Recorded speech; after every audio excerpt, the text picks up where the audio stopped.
podcast. Getting good with the bat. Yeah. All right, we'll count this back down. In 3, 2, 1. Mencho, welcome to the PlayMariachi Podcast. How's it going, brother? Doing good, brother. How about yourself? I'm doing fantastic. I've had a whole weekend of traveling and playing gigs. We're back in Tucson for the viewers of the PlayMariachi Podcast. Came down here to do some work and interview our good friend Adrian Guzman. Can I call you Adrian Guzman, or do you want to go Guzman? Hey, dude, you can call me whatever you want, bro. Just don't call me late for dinner. That's all I ask. El Guzman. El Adrian Guzman, the Mencho, the beardy man mariachi player from Tucson. It's been a long time, man. I've been up in Phoenix just trying to survive, and shout out to all the Phoenix mariachis up there. I came back down to Tucson, so if you guys are watching. I know a couple of our Phoenix brethren up there that like to watch the podcast, and it's like, we're back down in Tucson now, so we're gonna have some real shit to talk about. Yeah, man. No, I appreciate you having me on the show. I've been kind of following it since you started it, and definitely appreciate what you're doing for the community. I think it's good. Mariachi as a whole, I feel, is kind of on the back burner. You know, when we're talking about music as a whole, so it's not a mainstream genre. Right? Yeah, it's a folk art. Right. At the end of the day, this is a Mexican folk art that for some reason kids like us, and now we're grown adults, and we've made a semi-career out of it, right? Yeah, no, I mean, so the fact that, you know, we're able to bring it to the forefront and in a positive light, I'm definitely about that for sure. So all about the positivity, sometimes some negativity. Yeah, a little bit. I'm a bit of a prick, so I can start some shit. It's funny. Who are you? I don't know. We were just at practice this morning, just my mere presence, and oh my god. Hey, that's no shit, bro. You know, practice is always, you know, we're about business, but today is like a light switch, dude. You came in and it was like, everyone's like, at least for the harmonia section, I feel like it was definitely, there was like a change there. Yeah. Like the devil just walked into the room. It was good, though. I liked it. Yeah. I liked it. It was good. And then he started fucking with Boo Boo a little bit. And we're playing a complicated arrangement. He's playing E flat and B flat minor, and you know and all of a sudden we start playing, and I was like, why does that sound like shit? And he starts getting a little bit like, what the fuck?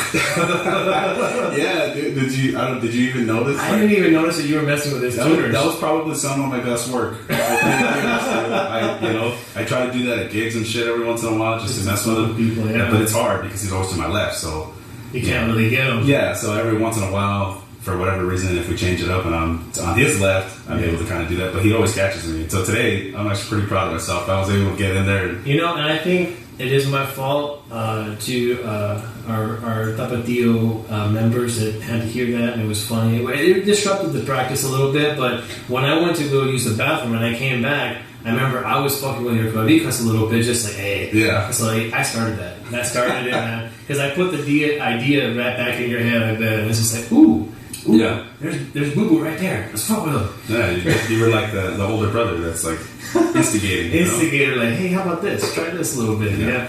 Nothing I'm not used to, bro. I have an older brother, so. Nice. So it's been fun, man. I came back to Tucson. I've been kind of traveling back and forth, man. I've had some family drama. Well, not drama, but like medical stuff. Like, sure. My dad and my nana and my mom. And we're a small family, dude, and it's just me. I'm the only child, and, I do this mariachi thing. And that explains a lot. It really does. I'm a fucking asshole. Just kidding. So we want to talk about first topics in mariachi in general. I mean, I know the culture, it feels like it's shifting a little bit. I get the sense in Phoenix that things in Tucson are changing. Change is always good. For me, I don't think that it's always a evolution. I think it's just one of those things where some people cycle through, some norms, are no longer norms, and new norms come in. But this is definitely something I've been wanting to talk to you about from day one is the beard. So for the viewers of the PlayMariachi Podcast, I mean, Mencho looks like a hippie. He's a guitarron player. So Mencho, your speciality is being a badass guitarron player. And I knew you when you were like babyface back in Changos back in the day. A lot's changed. A lot has changed. Yeah. Well, before we get down this rabbit hole, let me first say to the viewers that anything I say is just my opinion, my perspective. So let's not get offended here. Disclaimers. I know it. Yeah, exactly. Disclaimer right up front. What is up? Is that a thing like still, because I know there's a young crowd in Tucson, right? And there's always been a young crowd of mariachi musicians here. Like that political thing you see in the media, is that also happening here? Like people get offended and like, oh, you said something about somebody and we're going to put you on blast. And it's like, we grew up in an era where you don't put people on blast. Yeah. You get your ass kicked. You know what, like that. bro, to be honest, if that does exist, I haven't seen it. I'm just cautious, you know. I don't want to upset anybody, So, especially, you know, it's on YouTube and whatnot. It is on YouTube. What you say is law. Yeah, and once it's out there, that's it. It's like, oh, no, I can't get that back. Oh, fuck. All right, so we're not here to offend anybody. But we will say some offensive things, but just go ahead and deal with it. Yeah. So on that note, first and foremost, I definitely think that professionalism, when it comes to performing, whether it's in the backyard or on the stage, should be the most important thing. And so I know when it comes to like the whole the appearance thing, you know, I guess it depends on what your definition is of professionalism. Yeah, I mean, waiters, they have to be clean shaven. Yeah. They can't have mustaches or facial hair. And I know kind of like a high standard, if you look at Mariachi Cobre, or if you look at Sol de Mexico, they're all clean shaven. Right. None of them have any facial hair at all. Yeah, and I totally respect that. Those guys are on another level, though. You know, They're on another planet. Yeah, I mean, it's different. And if I feel like if I had that opportunity to play on that level, I would of course be with it. Oh yeah, 100%. This is out. Right? But the reality of it is that the working man mariachi, right? Being professional in your approach, your technique, your practice, what you put out, what you get paid to do on a weekend, regular basis, you know, that's professionalism. And then your appearance, right? Right. So, like, you're one of the first dudes I saw with a full beard. Like, I've always seen guys that had, like, a line, you know? Sure. And then I started adapting the line. I'm like, I kind of want to grow a beard, but I have weak genes. I can't grow, like, manly beards. It just didn't come with. Don't feel bad, brother. It's a blessing and a curse, man. Yeah. You know, I get all the time like, oh man, you can grow a beard, bro, and I'm like, yeah, I can. It's also a pain in the ass. This is medium level right here. This is mild. I'm actually letting it go right now, so it's a little out of control. I get a few hairs attacking the world here, but you know, once it gets to a length that I want, I will of course groom it. And to get back to how it plays into the mariachi thing, I think, again, just my personal opinion, for whatever it's worth, I think as long as you're groomed, that's all you can ask for. You know, if you go clean. yeah, dude, I'm not gonna go to a gig looking like ass. You know, I mean, it's like I'll do what I can, but you know, this is the look that I carry every day. This is your brand. Yeah, so I'm gonna rock it. Not to mention, when I don't have this, bro, you look weird, dude. Yeah, you look like an alien baby when you don't have a beard, dude. It's weird, dude. One time, Serena asked me to like clean it up, like shave it or something, and I was like, yeah, of course, like whatever. It had been a while since I shaved it, and I did it, and it was like, I immediately regret this decision. Like it was, you know, and thank God it grows quickly, but it was like, oh man, I'm looking at myself in the mirror like, oh my God, you know, just like super self-conscious, but yeah, it is what it is. But because you don't have a weak chin, like you have a chin, like you have a standard man chin, so there's nothing to worry about right there. Yeah, I guess I've never heard that one, but yeah, I know dudes that will grow beards because their chin is like in where it's like, you know, you don't have like that pointy like index. Oh, you know what I mean? Yeah. And so I can get a dude growing a beard because he's afraid, like he doesn't, you know, or he has a chin that's all the way out here and it's like there's like Gaston type shit going on. Yeah. And it's like, but you ain't got none of that. You have like this normal face. Well, that's offensive. Yeah. Saying normal. Yeah, what's normal like anymore? PC police like you. Yeah. Not about that. Not on this podcast. Not on this podcast. If you want PC police, then you're in the wrong place. So clean shaven, well groomed, well prepared. Do you think that it should even be an issue, like a standard? Right? Again, if you go to a show group and that's their expectation, I guess it depends on who's paying the check, right? Yeah. You know, the group that I play for, the director, he has never expressed to me an issue. So yeah, he has a beard. Yeah. So that motherfucker can't go through airports without getting the ticket. That happens. Yeah. No. So I mean, you know, I think if that ever became an issue, I would of course address it. You know, so, again, be professional, right? Be professional. Be clean. Be clean shaven. Yeah. You know, it's kind of a funny story, man.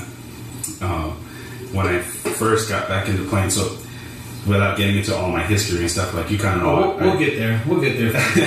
But you had a hiatus. Yeah, I did. It was a few-year hiatus. I didn't play for a solid 6 years. Like, and when I say I didn't play, I mean I didn't touch my bass, dude, for 6 years.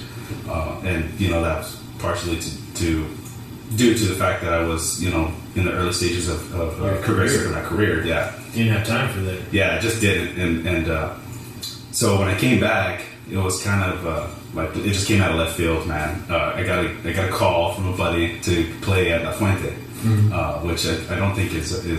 It's not even. It doesn't exist anymore. Yeah. But for a while there, it was a pretty steady gig. Right about the end of its life, there was still some work going on there. Yeah, and you know, on the other topic there, like that's kind of sad actually, because there's a lot of mariachi history with that restaurant. That's where Mariachi Cobra started. Yeah, at La Fuente. So kind of disappointed to see that ended up the way it did, but that's a different story. It's for some savvy investor out there who can hire a decent chef. Yeah, somebody bring back La Fuente. Someone go out there. Well, I think the ticket price is like $3.5 million in Tucson. I don't understand that ticket. I can see like maybe two large, hire a decent chef, and then have a group cycle through. Right, sure. I can see that. But that's where you came back. Let's do it right now, bro. Let's just go do it. Go get a business loan. Oh man, we could. It would be our whole life. That would just be it, right there. Yeah, no thanks. Yeah, I don't want that kind of fucking stress. I just like my 8-hour stress a day working in industry, and then I can come home and not have to deal with it. Yeah, you can come home and do this. Yeah, I come home and do the podcast. I play the gigs. It's all about just play. That's kind of where the name of the podcast came from. I was actually in LA with my wife. We were on vacation. Well, it was kind of like vacation and a little bit of work, but like we were going to La Fonda, and I was getting really frustrated with how people were driving, and I'm just like, fuck. And she's like, "Are you okay?" Because she doesn't like it when I get stressed out. I get really edgy, and I'm just like, you know what? Everything's fine. We're gonna go here. We're gonna go see somebody. And I inadvertently said, because I have a little bit of dyslexia, I said we're gonna go play mariachi, or we're gonna go see mariachis play. Oh shit, that's what I should call this thing. Because I've been talking about it with Miguel for a few months. Like, we should do a podcast, and I don't know what to name it. Yeah. And then I was like, play mariachi. That's fucking dope. That's what we do. Short and sweet. That's the whole thing. It's like, I'm gonna go play a gig. I'm gonna go do the GigLife. You know, and we're gonna go play mariachi. That's all it is. Yeah. No, it's got a good ring, bro. I really like it, and the logo, not to mention. The logo is the shit. So was that your idea, or where did that come from? That came from my brain, and it was executed by a brother of mine, a fraternity brother. And I'll put a link to his stuff. But he's a graphic designer. Nice. And so he graduated ASU, and I think he's like a communications guy. He does graphic design, marketing, all kinds of stuff. And I just put it out there. So that's one of the benefits of, I think, mariachi music, and we're going off all over the place. That's all right. The thing is, everything kind of ties for guys like us back to when we first picked up an instrument. Sure. You know, because I go from mariachi to fraternity to college, and you know, you get all these connections and all these people, right? And so yeah, I texted a few brothers, and they're like, yeah, you know, so and so does graphic design, and so I met with him, and yeah, we came up with that logo, and I'm just like, you know what I want? I want to see, like, play mariachi, and I want to see it in a rosette that everybody recognizes. Everybody recognizes what that is. Yeah, dude. When I saw it, I was really impressed. I was like, "That's cool." It's a solid name, and it's got the image behind it. That if you're good, chances are, if you're tuning into this podcast, you're gonna catch it. Yeah. So he did all kinds of variations. I got to circle back with him, and what we want to do is we want to put that on shirts. And we want to put that on, like, you know those little caps for the back of your cell phone? Oh, yeah, the little pop sockets. Yeah, we want to put those on those. Yeah. Send sound to people and, you know, money. For the mariachis that are Snapchatting themselves. I know, for Snapchatting, you see play mariachi everywhere, like fucking Facebook. Yeah, there you go. I'd like to see that happen. Good advertisement. That'd be, yeah, man. Love it, bro. That's what I went to college for. All that student debt is good for something, thank God. Yeah. So you were talking about La Fuente. Yeah. You were on a hiatus, so you were going down, getting back into it. Yeah, so to finish telling the story, like I said, I got a call to play at La Fuente, fill in at La Fuente.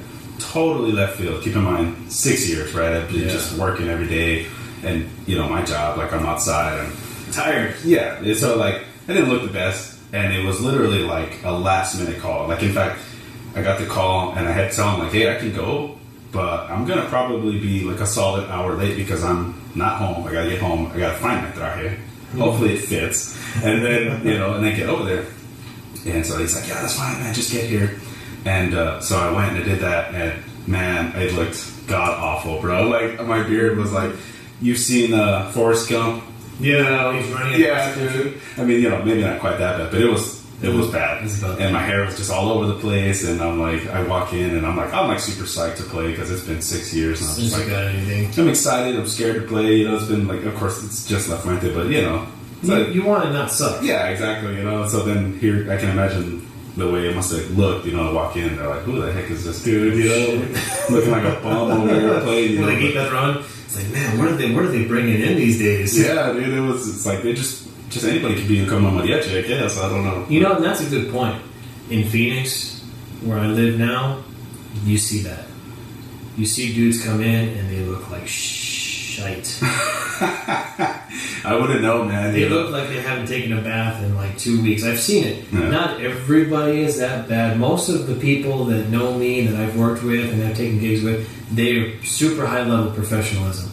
They keep their appearance, their gigs, their sound is solid and good, and they come from a long family of mariachi, so I'm not dissing Phoenix as a whole, but y'all, no bullshit aside, know that in Phoenix there are guys that show up like that, and you're just like, oh, dude, they just come in with trousers and like half a traje, and dude, yeah, it's just bad, dude. Like, yeah, that's interesting, man. To be honest, I've never played up there. I don't know any of those guys up there. So should take you up there. Yeah, it'll be a culture shock, man. You occasionally see, the thing in Phoenix is that the population there's a lot of Mexicanos that live there. They're like first generation Mexicanos, and they want songs. Yeah, they don't want to hear, and it's not even fair to say they don't want to hear like things like high level arrangements like fiesta and Via Mopango, because there's families from southern Mexico there. From Guadalajara, from Jalisco, from La Barca, and you'll be surprised, man. Those guys, they want to hear Vidi Mopango. Yeah. Like, tenemos mariachi, we expect to hear it.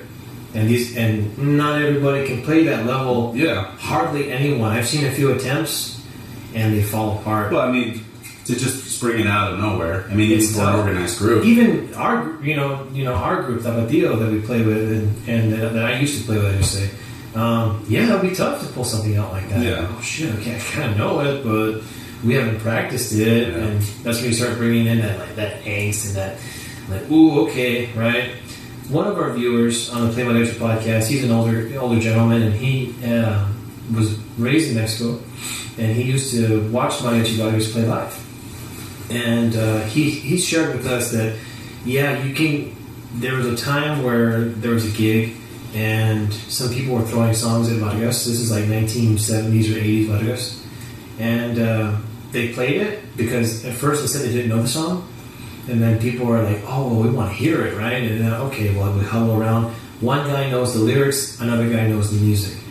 And so they pull it out. And it sounds like it sounds. It sounds like Vargas, right? Like you pulled it out. Yeah, like you pulled it out. But it sounds good, right? And the comment was, it's like each member is an integral part of the group, and so you have members that are prepared and able to follow someone who might know rep that you don't, and follow singers into a song you've never played before, and it still sounds great, right? And it's like at the end, it's like, how do you guys pull things out like that? It's like, well, between each member of the group, you have 10, 15, 20, 30, 40 years of experience, and you add all that up, you have a lifetime of experience in one group. It's being able to channel it and draw it and, know each other, have that cohesion to just be able to pull things out, Yeah, it's really cool that exists, and you almost don't even think about it. But I have had the conscious thought before, like more so in my adult life, playing side by side with some of these veterans do it, and you start to think, and you're like, man, there's a power. Yeah, you're like, man, I've been playing, I'm playing with this dude, and like when I was just a little shit, like this dude was already like a seasoned mariachi. Yeah. And now here I am side by side with him playing, and sometimes you're able to do some cool shit like that, you pull out songs that you're like, man, like just that person being there, you can just follow. They just have that experience, and that's really cool that we're thankfully, like working in Tucson, at least we're blessed we have that, I've been saying the last year, being apart from the motherland, that we're all spoiled. every person from Tucson that plays in the mariachi game that has good teachers and good mentors, like, you don't know how spoiled you are, because there's people across the country and the world that love the music. They don't have that. They don't have the culture of the experience. So that brings us to a good thing that I want to talk to you about. I talk about this topic with every person on the PlayMariachi Podcast, is how you got in the game, how you started, what was the first time you picked up an instrument, and how it kind of guided you through, because we all start young. You know? Yeah. Well, is it cool to name drop a little bit? Let's name drop, man. Put people on blast. No, it's all good. Man. It's just, so for me, all right, let's see. I want to say I was probably in 6th or 7th grade. About standard. Yeah. However old you are when you're in that grade. You're like maybe 10 or 11, 12, some between that, but you're a preteen. Yeah, young. School. And at the school that I went to, we didn't have, or I didn't realize we had a mariachi. It was a very underdeveloped program, but we did have a mariachi. And I started there, but actually, I should go further back. So we're gonna pull it out of you, man. Yeah. We're gonna get to the bottom of it. So I used to be in this after-school program called TPAC. It was the Tucson Pima Arts Council. Oh yeah. It was downtown, and it was like a program that you would go. It was like a couple of years you would do this program, and at the end of it, you got like a computer. Yeah, it's to keep you off the street. Yeah, exactly. So guys, with Red for Ed and all this education stuff to stay relevant, these programs matter. Yeah. I mean, look at here. We're products of educational spending and benefits, and we're successful professionals now. So keep that in mind if you're watching this. And the parents appreciate it. Parents appreciate getting little fuckers out of the house for a little bit. So, to get back to the story, I was in this program, and one of my classmates was a mariachi who still plays here, Sammy, actually. Oh, the Samuel. Yeah. Went to high school with that guy. Yeah, I like Sammy. He's a good guy. It's fun. And I remember he would always come to class, and he always had his guitar. Yeah. And he'd just be playing all this stuff, and in that time, I had no idea what it was.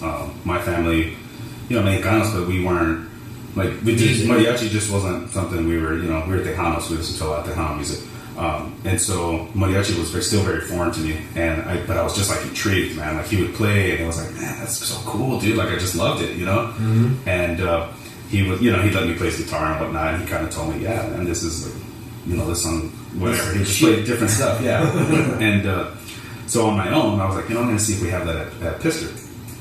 And sure enough, we had a little class, dude. There was maybe like 6 musicians, and the director was Michelle Reese, who's also mariachi. Yeah.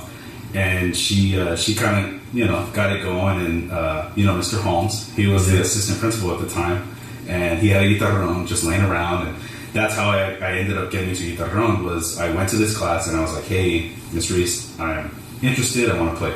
Yeah. And I'll never forget this, dude. This was like the defining moment for me. She goes, well, what do you want to play? And again, had no idea about nothing, knew nothing on mariachi, and I was like, oh, I'll play whatever instrument you don't have. Yeah. And she goes, oh, we don't have a guitar player. And I was like, let's do it. I didn't even know what it was, dude. I was like, okay, let's do it. And she's like, let's go see Mr. Holmes. We go over there, and he's like, yeah, here. I mean, dude, like I've known him for years. He's like, here, kid, take this bass. Like nothing. Yeah. Like nothing. That's how most of us get into it. Like, we just, ooh, that looks cool. And next thing you know, it's our whole fucking life, man. It's crazy. I mean, guys like him, my old teacher, Miss Reese, they're like, those were the ones that that really started for me in the infancy of my time. So if you guys are watching, thank you. Thank you, guys. Thanks, Michelle and Mr. Holmes. So that's where it started. They took us to the conference that year. I saw the Aguilitas, Mr. V. Back in the day. Yeah, dude. Just went down that road, and the rest is history, man. I did. I think I might have done a couple years summer program. I did. It's just learning, and that's where I met Alex Garcia. Oh. And he was the one that kind of got me going on how to play, technique. You know the one. I know the one. He's my fraternity brother. No, hey, I love Alex. He's a good dude, and he taught me a lot in the early days. And so, so I was just learning, and then I ended up getting on with the changos. Yes, and I played with the changos. That's where we intersect. Yeah, right around the time that I was getting into changos, I think you were just leaving. Yeah. I think I might have spent close to 2 years with Changos. And then I went from there to playing with Tapatio the first time. And I played for all through high school and a little bit out of high school. And then that's whenever I started my job. And so the mariachi just kind of hung it up. So all in all, I would say early 2000s. I want to say that might have been in like 2001 or something whenever I started. So. Yeah, it's funny how we start. Like that's around the same time I started doing it too, and a little bit of music before that in elementary school. And I come from a music family, so it's funny. Like I'm only like half quarter Latino, but my mom's side of the family, we grew when I was growing up. It's my mom and me. And so everyone always took care of us, right? It was like, it's Joanne and her son. Mm-hmm. And when we go to families, my grandmother's father and his son, and then his sons, are all guitar players. They all play the quinto. And they never became professional musicians, but all the other women, like the sisters and the daughters, they all sang. Like deep, low Bertrand voice level, like could sing the shit out of any song. And so when I'm 3 years old going to these family get-togethers, I have no concept of what mariachi music is, or música mexicana, or ranchera. It's just music. This is just the bolero. This is what I grew up with. My nana plays piano, and she's singing all these tunes as I'm a baby. So I grew up with this music, and it's just very unassuming because of my name, and it's like, who the fuck is Sterling Davenport coming in and playing mariachi music? It's like, it's not just, it's kind of an anomaly, but it's like, it was in my family for generations. They came across the border with that 3 generations ago. And starting the Changos, that's kind of a thing that I hope never dies. It's like so many people have their roots and they become professional. You look at, like some of the politicians that people have become, and school board directors and business owners, they all got their start there. Yeah, a lot of professionals definitely, have the influences you get at that young age in these organizations like the Changos, man. Yeah. I mean, you can't replace it. I'm so grateful for that time, You get to mentor mentors. Of course, when you're in it, you just it's like, pain in the ass. It's just, it just is what it is, But as you get older, at least, of course, just speaking for myself, like I'm very grateful for that time, Yeah. I mean, I remember tumultuous situations when I was in the Changos, because when you're 17, and you're a senior level player and you're a performer, right? You get a little, back and forth. You got life, you got school, you got, if you're in relationships, which I don't recommend in high school, but you're gonna do it. You can't not do it. And then you got working. You got your part-time jobs, and then the gigs, and the performances and the conferences and the music and pressure and let's go. There's people behind you just waiting. Yeah. Waiting to come on in. You're at this level. You want to stay here, And for me, as in Changos, I remember I worked at Office Max, and I remember thinking, like on Friday when I was doing stockroom, it's like, what are you gonna do after work? Because we would get off at like 6, or my shift would end at like 5 or 6. I'm like, I'm gonna go play at Chewy's. I'm gonna go gig, and then I'm gonna play this, play that, play that. And I'm like, man, that's pretty cool, man. I was like, what are you gonna do? Like, I'm gonna go home and fucking watch TV, and it's like. I'm like, man, okay, well, that kind of sucks. Yeah. Definitely takes you down another avenue that you probably otherwise wouldn't have experienced as your typical kid. Keeps you out of trouble. Yeah. Well, you get into a little bit of trouble being a musician, but that's a whole other thing. Yeah.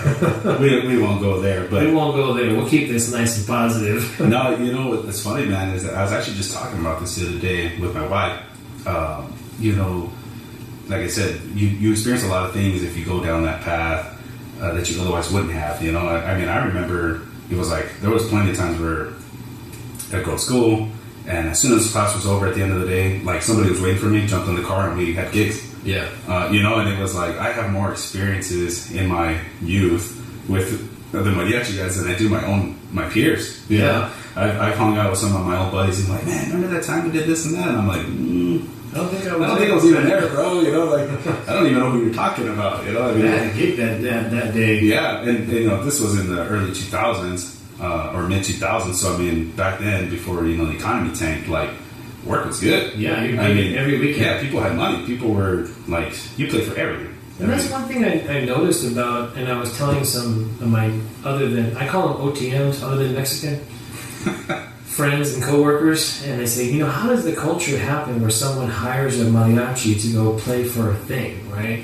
And I tell them, well, here's the realization I had in the last couple of years is that when a family hires a group, they're pinching and saving all year round, and maybe even other family members are going to pitch in to help. Like they want to be taken back, right? They want to be transcended. It's like when you go and you play a song, when you play, Paloma Negra, or you play, Volver or something, there's a connection in their past to like maybe their aunt, their uncle, their grandmother, maybe their ex, those FU rancheras that we like to no shortage of those. There's no shortage of those. There's plenty of those for good reason, right? Those songs. And it's like when someone hires a group, and this is maybe something if you're a mariachi, either professional or student, and maybe you've forgotten this or never even realized it. It's like when you're in a backyard, people want to feel that power. Mm-hmm. That's what they're paying for. They want to remember, and I didn't realize this until my tata died. And when he passed away 2 years ago, has it been 2 years? Yeah, it feels like 2 years. And I went to go play a gig, and we're playing Mi Querido Viejo. And like that song had never meant anything to me, but all of a sudden, now that he's gone, it's like, fuck, I can't get through that song without thinking of that guy. It's powerful. Yeah. It's like that's what they're buying. They're not buying just the musicianship and the technicalities and the theory and the arrangements, and they want sangre. They want to feel it in their blood. Man. Yeah. That's what they want. Definitely something to keep on the forefront. Yeah. As us mariachis, because I'm guilty of it myself, man. Sometimes on a busy month or whatever, it's like, it's just another gig. Just another thing. To you. Yeah. But to the client, they've been planning this party, or this is their daughter's quince, or this is whatever. It's a once in a lifetime event. It's a big deal.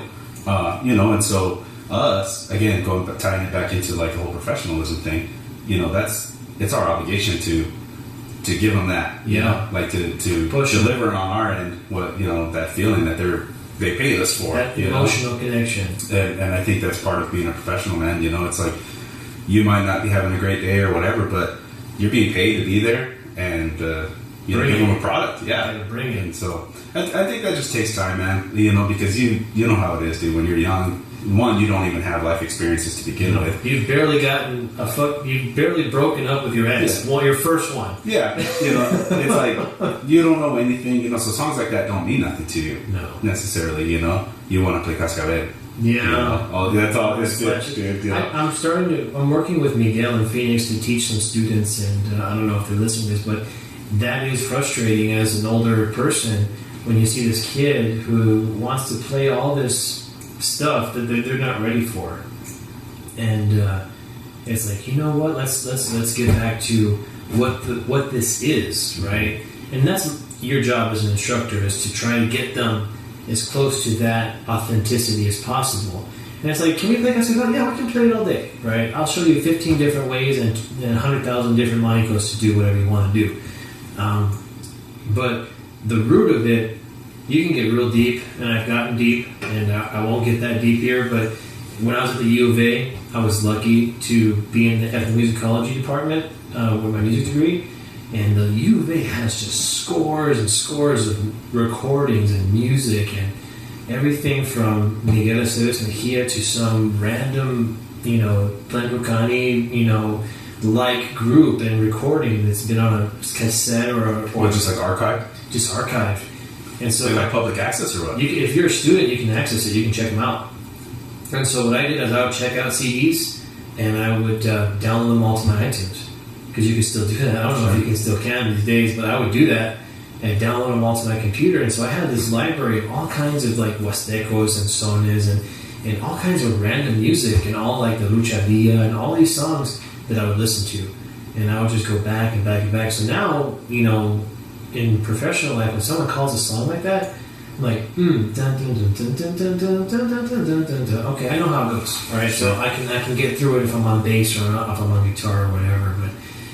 And then I would start studying like the heritage of mariachi music, the regions of Mexico, and some of the culture behind some of these, songs that we take for granted, right? And it's like, okay, so we went a little deep, right? And then the music theory portion of it is like, Oh man, that's a whole nother set of things. I'm like, I'm not even going to go down that route. Yeah. So there's idols to look back to, you know, like Javier Solis, Jorge Negrete, and all these movie star idols. But in current time, when you're going through your process of learning mariachi music, what were some of like your early idols that you looked up to? I mean, I see your shrine to Cobra here, and that's pretty dope. I mean, me personally, when I was in Changos, I think the first time I saw Cobra was when I was about 15, 16 on stage, and they were playing that Jorge Negrete Potpourri, that like with the progression up. Yeah. Oh man, that ruined my whole life. As soon as I saw Steve Carrillo jump on stage and hit that song, and I was like, I didn't know that existed until I saw it live. Because you hear it on a CD, and then you hear it perform live, and like they're just as good. They're equal, right? Yeah. If not better. And the same thing with Vargas. I heard in 2003 when Vargas had put out that Penas Amores or whatever, and this whatever song with Cascabel Dos on it, and they performed it. It was just as I was like, okay, so this is not fake. This is real, right? Yeah. This is studio magic. Here. This isn't studio magic. This is real. These guys are at that level, right? Yeah. And the Camperos, that was one of my first conferences, and just watching, you know, Arturo playing guitar, and I was like, damn, dude, that's some gangster ass shit right there. Yeah. And how do I get there? Yeah, no, I mean, we're blessed to have these musicians, man. I mean, they keep you motivated, you know. You strive to be like them when you're younger, you know, and even in your adult life, you know, it's like you look up to these guys, you know. And obviously, like for me, like if you can't tell already, like I'm a big time Cobra guy. You're a Cobra fan. You know, so I take it you take your gutiarron playing from Randy right there, right? Randy Carrillo. Yeah, dude. If you're gonna take notes from anybody, he's the guy to take them from. Yeah, I mean, there's a lot of really great gutiarron players out there, man. But for me, that's my mariachi idol. You know, he's just a great musician, good dude. Yeah. You know, and some of my earliest memories of professional mariachi was with Cobra. So like, you know, I'm kind of biased. You know, they're obviously from Tucson, and so it's like, you know, they were more attainable than say Vargas for me. Vargas came later. You know, like I started to discover Vargas secondary to like Cobra or Camperos and stuff like that. But so yeah, for me, like definitely homegrown musicians like these guys, I definitely looked up to. Yeah, man, I don't know. It's we're lucky, honestly, to have them. And these new guys coming up, it's like, well, who's going to fill these guys' roles, you know? Because these guys are slowly phasing out. I mean, like Randy, he just retired. You know? And some of our idols have passed away in the last 5-10 years. Some guys just, you know, you can only play for so long, and then you start getting to that 80s, 90s benchmarker with a musician's lifestyle. I mean, it doesn't last. Yeah. You know? Well, see, and that's where, like on a local level, you know, that's our responsibility as, like, say, the more seasoned, you know, musicians. And I don't even consider myself a seasoned musician. I mean, there's been plenty of times where I'm like, man, I have no idea what I'm doing right now. I'm just faking it until I make it for this gig. But you know, what I'm getting at is, if you have experience, like don't hold it back. Like share it with these guys coming up, because they're so impressionable. You know, it's like they're looking up to you. You might not think they are, but they are. You know, until they start to discover their own, you know, make their own path. You're leading by example. You know. Yeah, absolutely. So, yeah, it's tough, man. Having Mariachi Cobra is like your first idol. That's a tough act to follow. Yeah, no, I mean, because that was my first experience. My first conference that I played with the Changos, I think it was 2003, and it was just right leading up to the 40th anniversary. And our first stage performance was right next to Frank and Roberto. Yeah. And I was playing Vihuela for the first song, and fuck me. Yeah, no pressure. No pressure. No pressure for this weird looking kid, man. Like, don't worry, kid, you're a natural. But don't fuck it up. But don't fuck it up. Don't make us look bad, okay? You represent 40 years of stuff, so don't screw it up. Yeah. No, you know, I don't think I went to the 40th, but I did go to the 50th. Yeah, we were hanging out. That was right before you started joining Tapatio. Yeah, I was still kind of just doing my solo thing. Yeah. So what do you think about that? That's a good topic, is committed groups versus individual freelance. There's a lot of that going back and forth now, because it is difficult to keep I think it's because I kind of started a group with Miguel in Phoenix, and it wasn't even a group. It was just like, let's just make a name. Let's get together some key players, and if we want to play gigs, let's play gigs. If not, then, not matter. We can not play gigs. Mm-hmm. And just those little gigs that we took last year, it's a lot of stress. Oh, yeah. A lot of stress on, okay, are you going to be there? Are you sure? Are you sure? Okay, it's tomorrow. Okay, and then dealing with the customer, the client is like, hey, what would you like us to do? Is there any special? We're going to do what we're going to do, but is there anything special? Like, no, we don't have any requests. And then you get there, and there's tons of fucking things they want you to do that you're not prepared for. Sure. So there's that angle of it, and then there's the performer. Right, the person who's been invited to be a part of a committed group, or the freelancer who has to be at the top of their game, because if you're going to go back up a group, you got to be able to just jump in and swim with their arrangements and with their norms. Right? Oh, and you have to switch modes too. Being able to work more as in a team environment.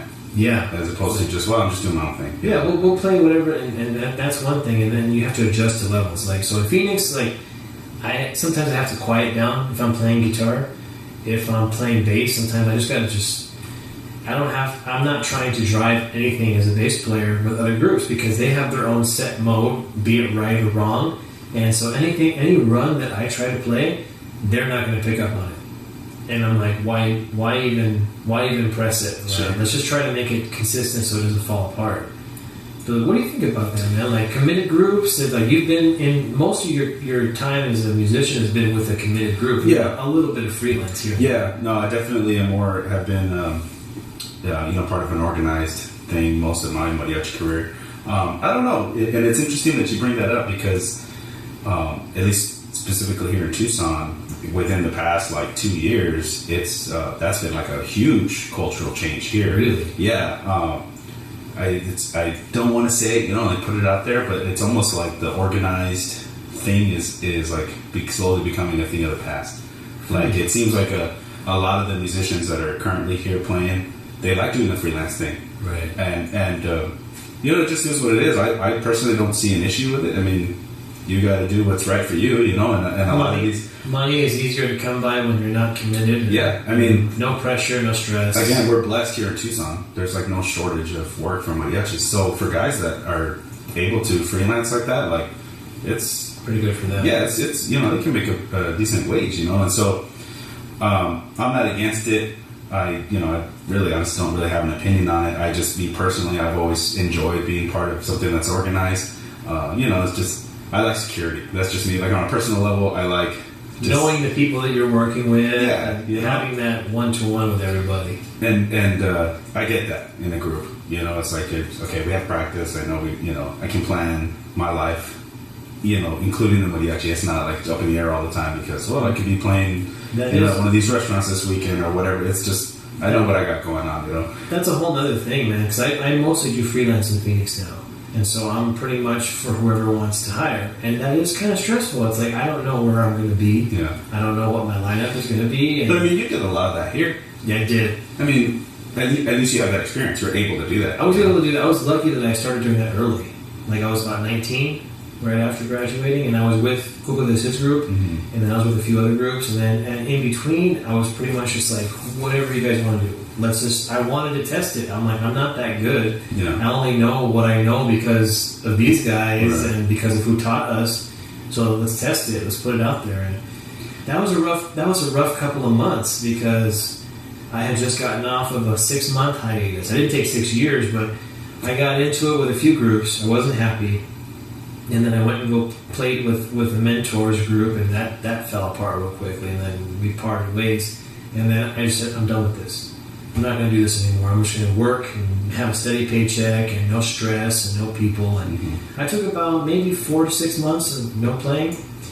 And then Alex Garcia, same guy, texted me out of the blue one day. He's just like, bro, are you playing this weekend? I'm like, dude, I haven't been playing anything. He's like, yeah. I got a restaurant if you want to do it. And I'm just like, okay. He's like, good, you're on vihuela. I'm like, okay, well, I'll take my vihuela. And I played like shit. It was awful. I hadn't practiced. I was thinking about selling all my stuff. And then from that weekend until just last night, I have not stopped playing. Yeah. And that was in 2006. You know, if I learned anything from me not playing those 6 years, it is you can't stop playing, dude. No. Like, don't. You know, I mean,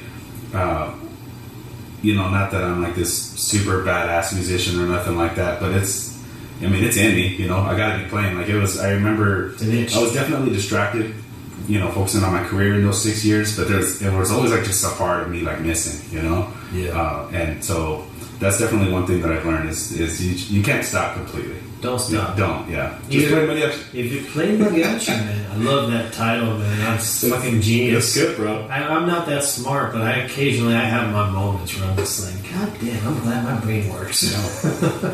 So we've been talking for about 45 minutes, man. I try to keep these podcasts relatively, like, you look at like the Joe Rogan podcast, that fucking guy goes on for like 3 hours. Yeah. You know? But he has like scientists and MMA fighters on there, and they go off. Yeah, man. huge followings. Huge followings. You can get away with it. Yeah. You can get away with 3 hours, and then he has an engineer that cuts everything up. And this is just me here. I'll show you a shot of what we got going on here that I'll include. But man, this thing is Mexicano. This is Southside. What I got going on right here. Hey, but it's good, bro. It works. I dig it, you know, and I think, like I said in the beginning, I think it's good that you're doing it for the community, man. Yeah, for the PlayMariachi Podcast, I have goals, and maybe you can give me some feedback. So, some of my goals this year, and Miguel's, you know, a part of this as well. He's kind of like a co-founder of this whole thing with me. Is I'd like to travel. I would like to reach some of those bigger players. Like, I'd like to go out to LA and interview like guys like Tomas and talk about the details of like building instruments and getting into a niche market, you know, of mariachi guitars, and then go talk to other like guys like us that do the work. You know, I mean, you're gonna have the big wig professionals, and those are really cool people to talk to. But then there's the guys that are like number 2, number 3 right behind them that are just about as good, if not as good, that are working, you know, playing chambas and living the gig life, man. So those are my goals, is to go out there and network with people and be consistent. Always have a podcast every week. None of this, you know, month gap shit. Yeah, man. I know. You gotta stay consistent. If I could give you any criticism, it'd be that, because like I said, I've been following your stuff, and it was a little bit there. I was like, is he not doing it anymore? What's going on? Yeah, it's like all of a sudden. So consistency, and those are my goals for this. You know, make it more business oriented. Sure. It's not just a hobby anymore, because we have a following on YouTube, and for the viewers and subscribers of the channel, I want to say thank you for subscribing, keeping subscribed.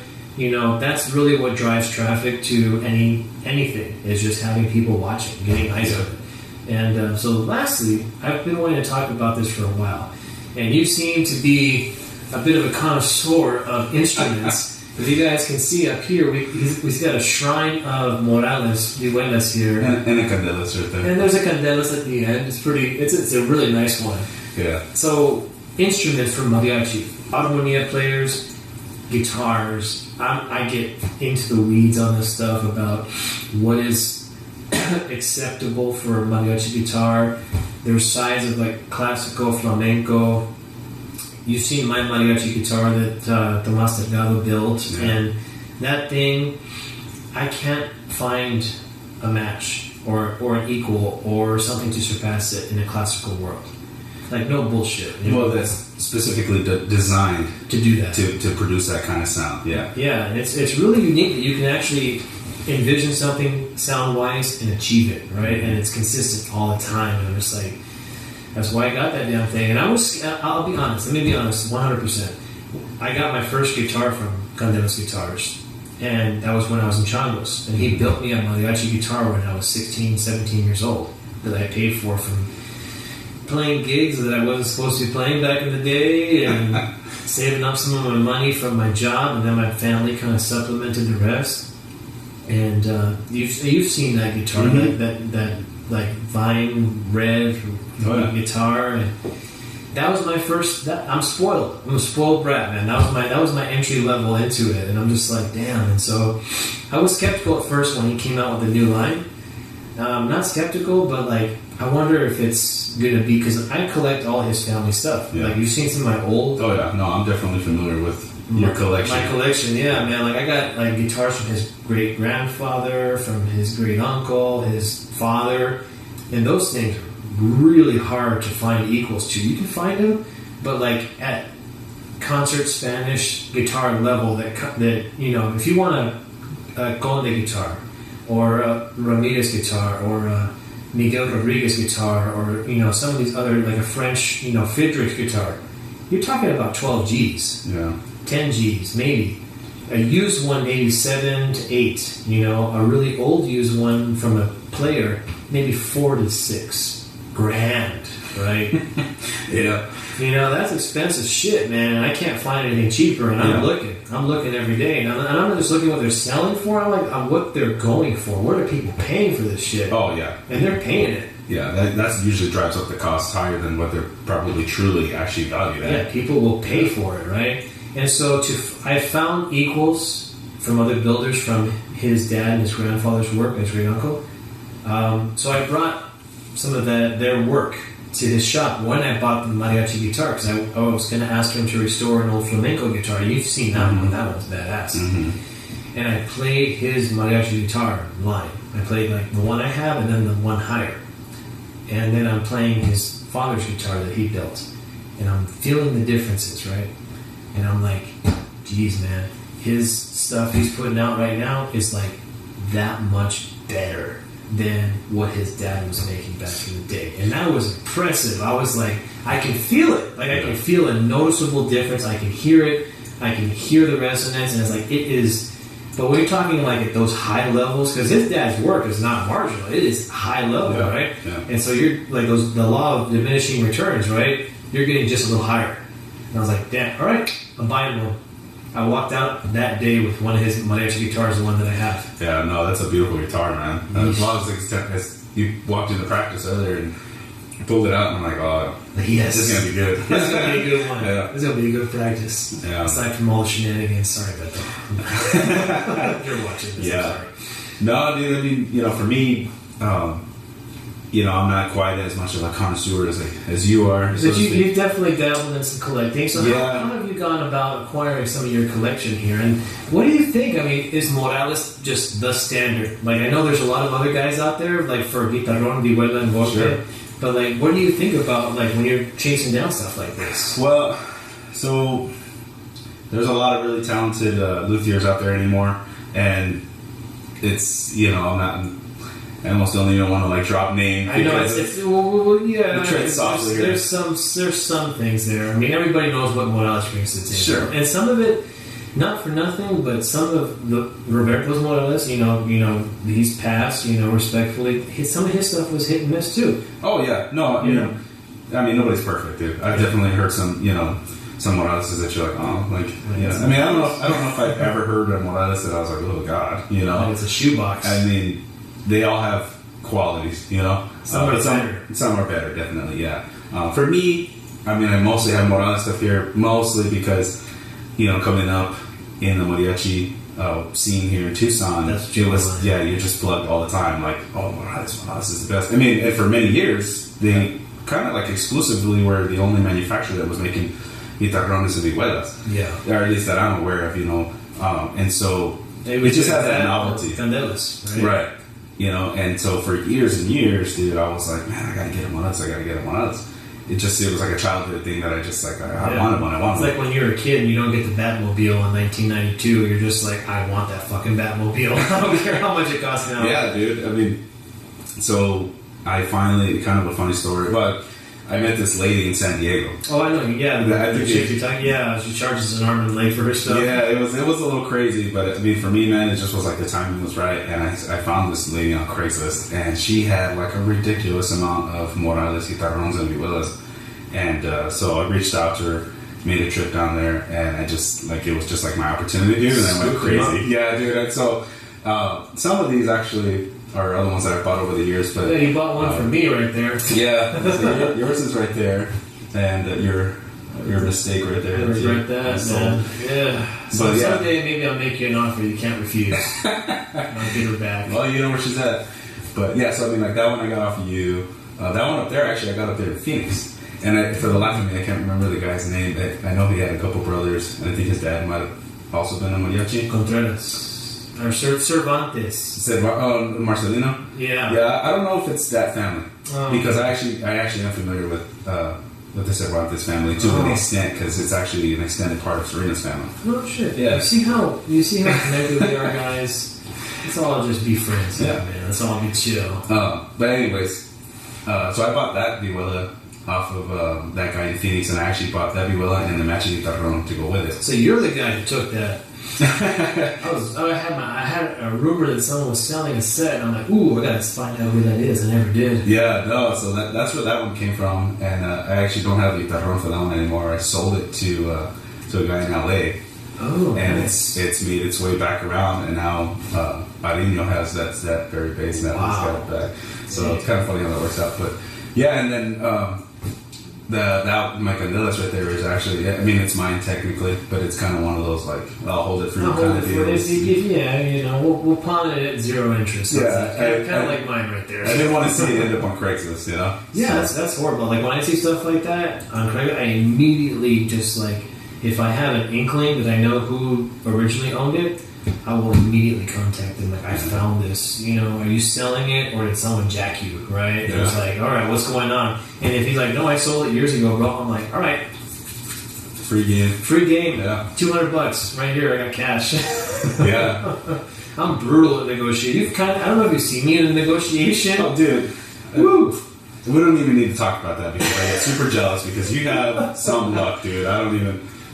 I had a really hot streak for like 5-6 years where I would go places and I'd just be like, they would want like 5, 6.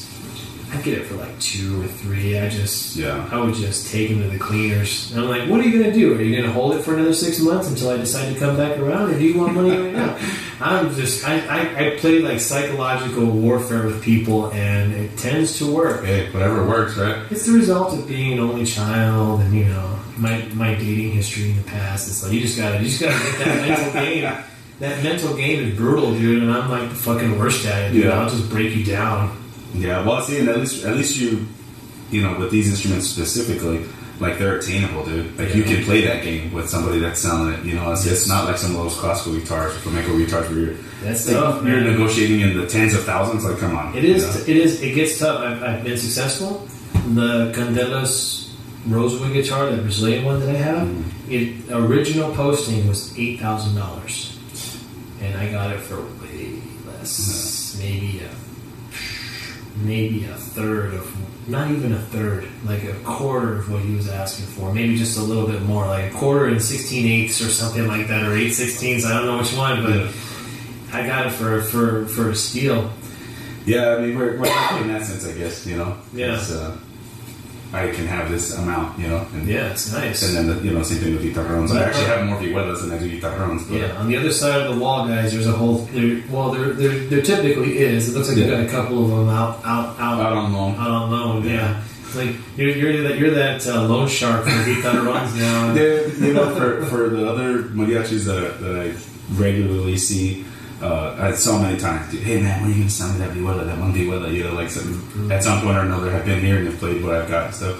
And, it's just like, I guess I have become that, like, I know this guy that's got all these instruments, You can take the mantle, man. It's a stressful racket. Well, it's actually not that stressful because they're not for sale. So. Yeah, pretty much. Yeah. These are museum pieces now, man. No, I probably should. Do something with them, man. Anymore, they're just there. They look pretty. I play them every once in a while, but dude, I don't play vihuela. Very hardly much. at all. Yeah, primarily I'm just playing guitarron, or if I do swap, it's usually on guitar or something like that. But I mean, there's still, I get them because I appreciate the artistry. Yeah, dude, I love them. And again, going back to it was like a childhood thing. Forever I wanted them all, so I just went crazy like when I got them. You splurged.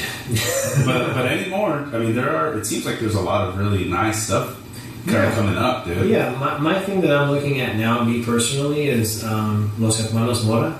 Mm-hmm. I'm very curious to see how those come out.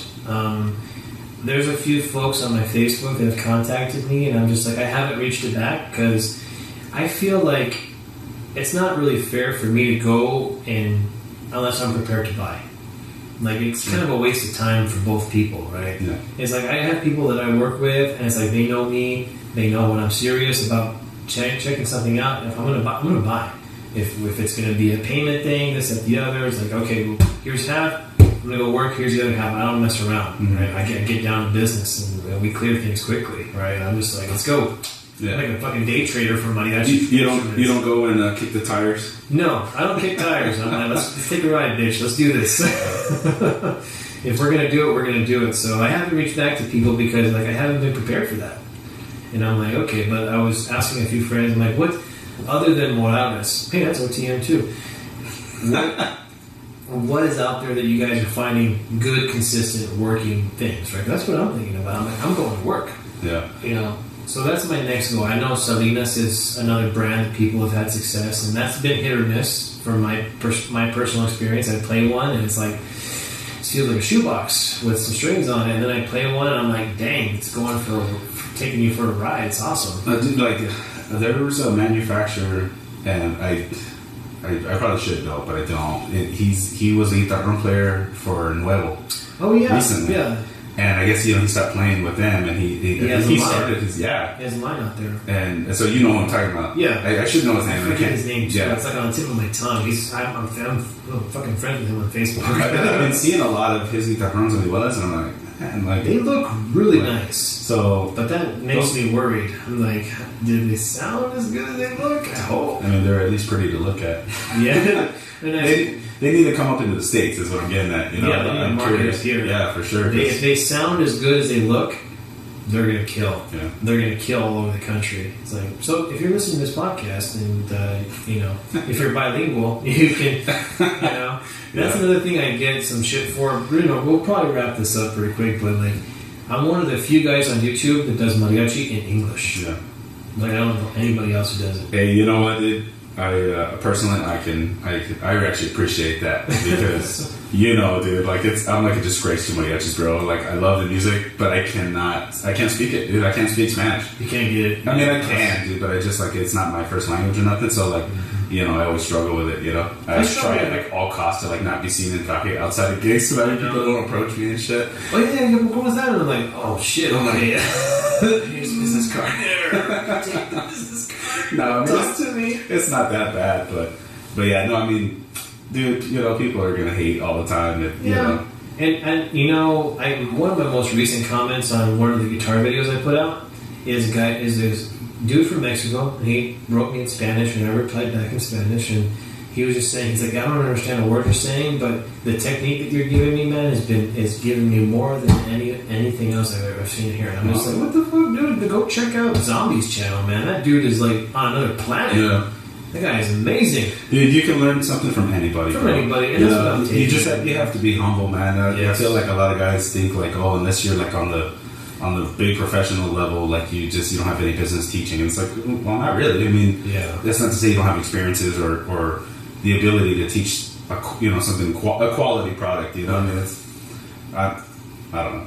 That's a home. It gets tumultuous at certain levels of degree. It's like maybe I've seen people who play better than they teach, and I've seen people who perform more than they practice. That is tough. I don't know how to break that down. Yeah. I mean, I recommend, like in all things, a healthy balance. Practice about as much as you're going to perform to stay level, right? That's kind of my thing. Like when I used to cover for you, like in Tapatio or anybody, if I was going to play one, if I was going to play one or guitar, my whole process was, okay, my first inclination is vihuela. When I'm learning stuff, I first go there. That's my first thing. And then by then, I know all the pieces, so then I'll learn it on bass. And I'll just go through the bass parts. And then I'll read all the trumpet and violin to get the timing, so I know how to count the rest. And then after that, I practice it on guitar. And by then, it's like, you should have it it's down, right? Yeah. And so that gave me the ability in those pinch situations that we were talking about this morning. I was like, oh shit, all of a sudden I got to jump onto a whole other instrument. And it's fine. It's because like I'd already gone over it. Sure. Yeah. And so I think being consistent with that, as much as your time in life allows you, is like, don't just play gigs. Practice. Take out the metronome. Look at yourself in the mirror. Like, this is your worst enemy. Yeah. 100%. It's not any of our peers that's against you. It's your I want to say your fucking reflection is your worst enemy, and it's the truth. Yeah. Right? Well, I think you were the one that said you should always be trying to outdo yourself. Yeah. Don't try to outdo anybody else. Yeah, your peers and have respect and admiration for people that are better than you. Sure. Not better people. And people get so fucking hung up on words. Like, look, man, somebody plays and sings better than everybody. All right. Yeah. There's 50 people and 100 people beyond like what I can possibly even hope to ever achieve that are truly world class. Right. And so, but yeah, that you're your worst enemy. You're your own mental villain. Yeah. You know.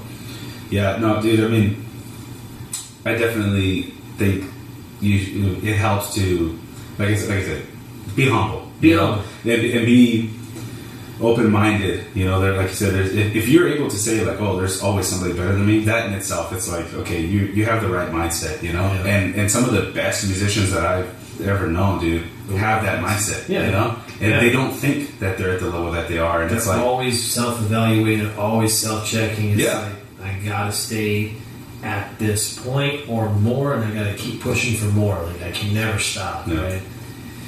Well, any last words, Mencho? Man, it's about that time. Yeah, I know. Man, these podcasts go quick. Yeah, dude. okay, Like, we'll get into the weeds. I gotta come back here, man. We'll take some more time, or you come up to Phoenix, yeah, hang out. And no, we definitely we'll make that happen, man. And I guess to sum it up on my end, appreciate you having me on the podcast. It's been fun. I've never been on a podcast before, so making you famous. Yeah. And So. appreciate you for inviting me into your house and your beautiful collection here and sharing your story with us and your positive words for mariachi. You know, anything last to say to our viewers? Just I guess thanks for taking the time to watch it. Yeah, thanks for don't hit that unlike button. Hit that like button. Yeah. Subscribe. We're gonna come back with more, and we're gonna have some fun this year, man. It's gonna be a good time. Hell yeah! Alrighty, first PlayMariachi Podcast 2019. Thank you, Mencho. No problem, brother. Thanks for having me. Yeah.